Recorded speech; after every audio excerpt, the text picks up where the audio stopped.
जादूगरिया शिव गुरु आई जादूगरिया।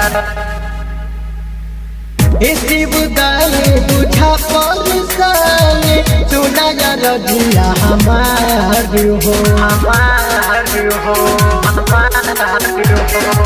Bill की पतैया पे नेवता पे ठवाली नेवता तो कला शिव कार्य हो पल के सवारी लेके यहाँ जादूगरिया तोहरा से करे कर जोर शिव गुरु आई जादूगरिया नमावा की भइल तोहरा सोर शिव गुरु आई जादूगरिया नमावा की भइल तोहरा सोर शिव गुरु आई जादूगरिया आई जादूगरिया शिव गुरु आई जादूगरिया। बाटे पूरा तैयारी सजल पूजा बाके थारी बाटी अंगना लिपाई बाबा तेरे ना लगाई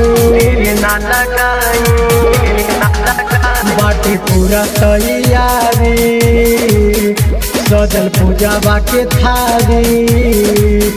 बाटी अंगना लिपाई बाबा तेरे ना लगाई शिव चर्चा में बाला गंधवा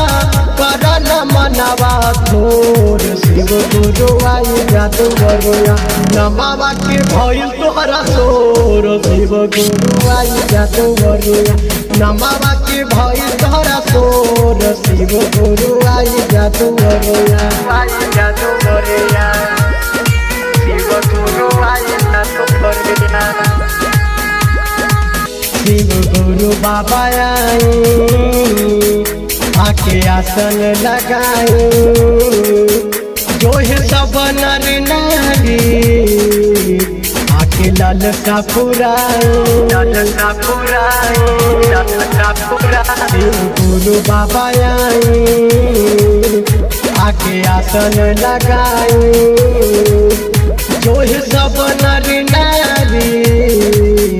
आके ललका पुराए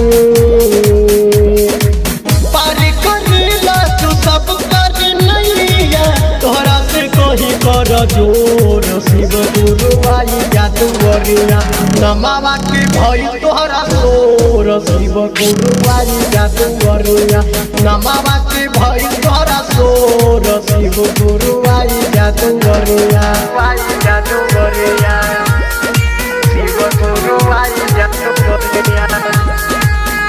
मन करे बखनवा बाबा दे दाथे अनवा शिव चर्चा कराई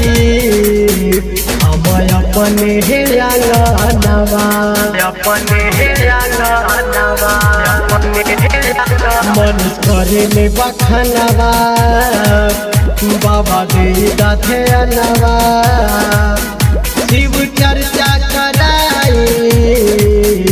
हम अपने हे अंगनवा बादर में गावे तोहर भजनिया भक्ति में हो के विभोर शिव गुरु आई जादूगरिया नमावा के भइल तोहरा सोर शिव गुरु आई जादूगरिया नमावा के भइल तोहरा सोर शिव गुरु आई जादूगरिया। अगर आपको ये गाना पसंद आए तो आप हमारे चैनल को सब्सक्राइब एवं लाइक जरूर करें।